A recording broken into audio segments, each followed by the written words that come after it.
दरम्यान हिंदू कोण मुस्लिम कोण याची व्यवस्थित ओळख करून मग लोकांना तिथे मारण्यात आलेलं आहे।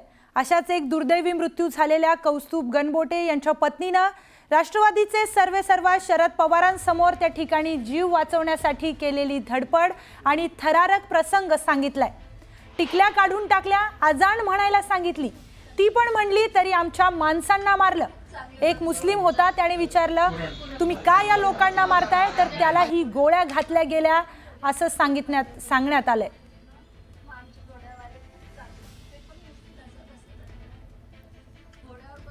तर तिथे दुर्दैवी मृत्यू झालेल्या कौस्तुभ गणबोटे यांच्या पत्नीने आपली आपबीती राष्ट्रवादीचे सर्वेसर्वा शरद पवारांसमोर मांडली आहे। शरद पवार या कुटुंबाला भेटायला गेले असता कौस्तुभ गणबोटे यांच्या पत्नीने आपल्यावर घडलेला हा धक्कादायक प्रकार सांगितलाय।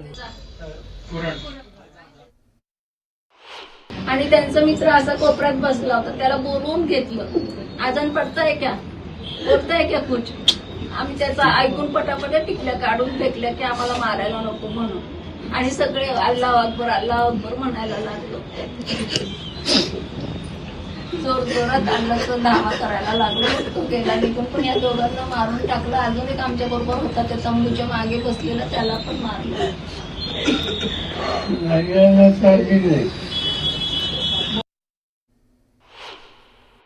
घोड्यावर बसून आम्ही गेलो, पण तरी आम्हाला भीती वाटत होती।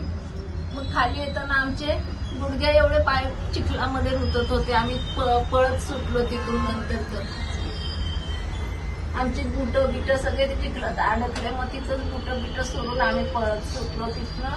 मग आमचे घोड्यावाले खूप चांगले होते, ते पण मुस्लिम होते, पण ते आम्हाला घ्यायला आले परत। आम्ही जो ड्रायव्हर केला होता त्यांनी पण आम्हाला शेवटपर्यंत साथ दिली। तो पण खूप ढसा रडला। कौस्तुभ गणबोटे यांच्या पत्नींना अश्रू अनावर झालेत। या संदर्भातली अधिक माहिती आपले प्रतिनिधी वैभव सोनवणे यांच्याकडून घेऊयात।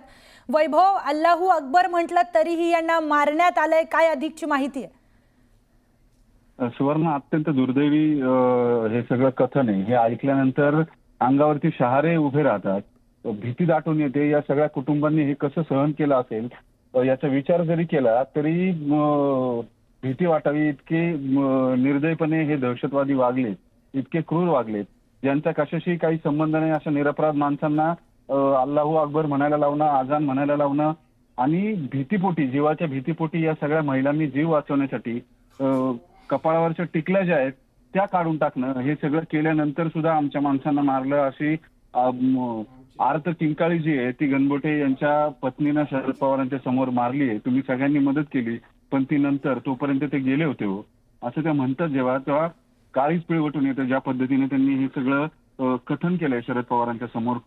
कुणाही सुज्ञ माणसाच्या डोळ्यामध्ये पाणी येईल इतकी हृदयद्रावक ही सगळी घटना आहे। आपल्या समोर डोळ्यात देखत आपल्या कुटुंबातल्या व्यक्तींना गोळ्या घालायला लावणं, आणि त्याच्याशी अशा एका मुद्द्याचा संबंध असणं ज्यात आपलं काहीही देणं घेणं नाहीये। एक कुटुंब म्हणून जेव्हा फिरायला जातात, पर्यटनाला जातात, तेव्हा आनंदाचे काही क्षण कुटुंबासोबत घालवावे असं वाटतात, घालवण्यासाठी ते जातात, आणि प्रत्यक्षात त्यांच्या पदरी काय पडतं हे जर बघितलं तर कुठलाही माणूस हा किती खोल भावनेच्या गर्तेमध्ये नैराश्यात अडकू शकतो हे चित्र जे आहे ते डोळ्यासमोरून कसं जात असेल त्यांच्या, हा विचार जरी केला तरी काटा येतो अंगावरती। अगदी वैभव, अगदी म्हणजे डोक्यावरची त्यांना टिकली काढायला लावली, अजान म्हणायला लावली, अल्लाहू अकबर म्हटल्यानंतर देखील त्यांना दुर्दैवीपणे तिथे मारण्यात आले। धन्यवाद वैभव, आपण दिलेल्या माहितीसाठी। अशी भयानक घटना घडली आहे ज्यात निष्पाप लोकांना, निहत्या लोकांना तिथे मारण्यात आलंय। कौस्तुभ गणबोटे यांच्या घरी राष्ट्रवादीचे सर्वेसर्वा